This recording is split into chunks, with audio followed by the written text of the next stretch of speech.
Hello students, welcome to the PHYSIObrid series.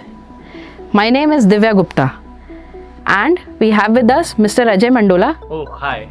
He's going to be a dummy patient for us. I'm going to demonstrate the techniques that we use in exercise therapy.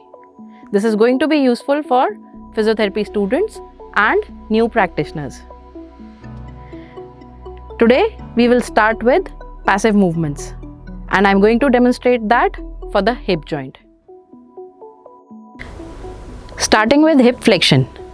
So we can perform hip flexion either along with knee flexion or keeping the knee extended. So first I'm going to demonstrate hip flexion along with knee extension. Position of the patient is supine lying. Position of the therapist is straight standing.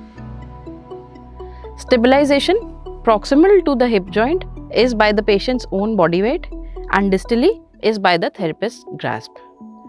So with one hand, place one hand under the patient's heel and the other on the anterior aspect of the knee joint. Perform the movement through the available range and return.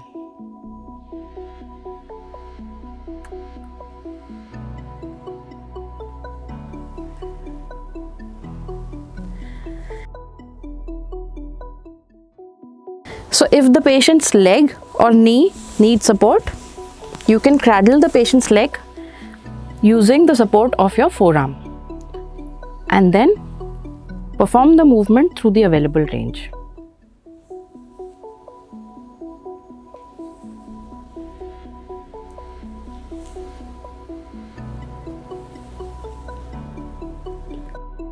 To obtain full range of hip flexion, the knee must also be flexed to release the tension in the hamstring group of muscles. So the position of the patient, position of the therapist and stabilization continues to be the same. As for the grasp, with one hand, hold the patient's heel. With the fingers of the other hand, place them behind the patient's knee. As you perform the movement, swing your hand so that your fingers come to the side of the thigh.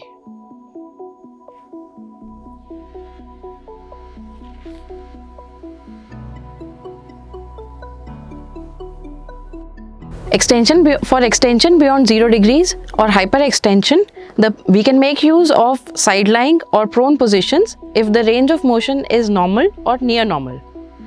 So I'll demonstrate both the positions. The first one being side lying position. So position of the patient is side lying, position of the therapist is straight standing, stabilization is by the therapist's grasp. So an important point to note here is that I have kept the knees in slight flexion for better stabilization and more comfort. Coming to the grasp, with one hand, support the distal thigh with your fingers coming to the anterior aspect and with the other, stabilize the pelvis. Perform the movement through the available range and return. To achieve full hip extension or hyperextension, the knee should not be completely flexed. Otherwise, the two joint rectus femoris will restrict the range of motion.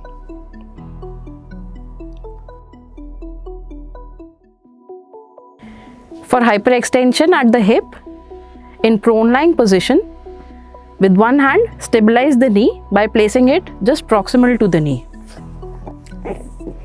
You can use the forearm to support the leg. With the other, stabilize the pelvis.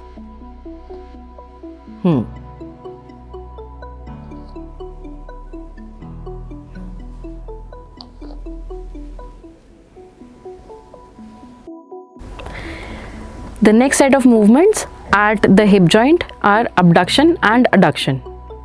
Position of the patient, position of the therapist and stabilization continue to be the same as that for hip flexion.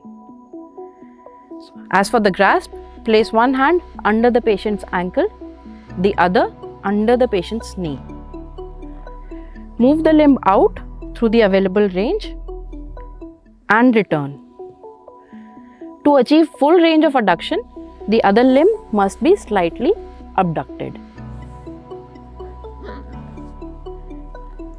Notice that the knee is in extension, hip is in extension and neutral to rotation.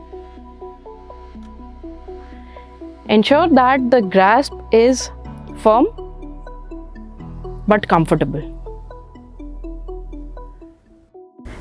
Coming to the rotations, internal or medial rotation and external or lateral rotation.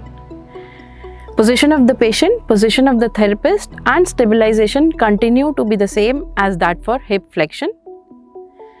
As for the grasp, with one hand, grasp the distal leg, with the other, the distal thigh. Roll the patient's thigh inward and outward. So, this is medial rotation and lateral rotation. Internal rotation and external rotation. So, for abduction and adduction, this was the grasp. And coming to the rotations, this is the grasp. So, this transition can be a smooth one while we are performing this on the patient.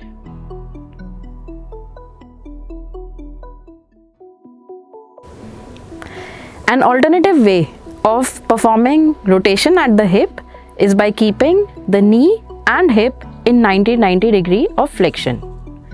So, for the grasp, with one hand, stabilize the knee just proximal to the knee. With the other, stabilize the ankle just proximal to the ankle. Perform the movement through the available range by rotating the femur like a pendulum. Although the knee is supported in this position, but be careful while using this method in cases of knee instability.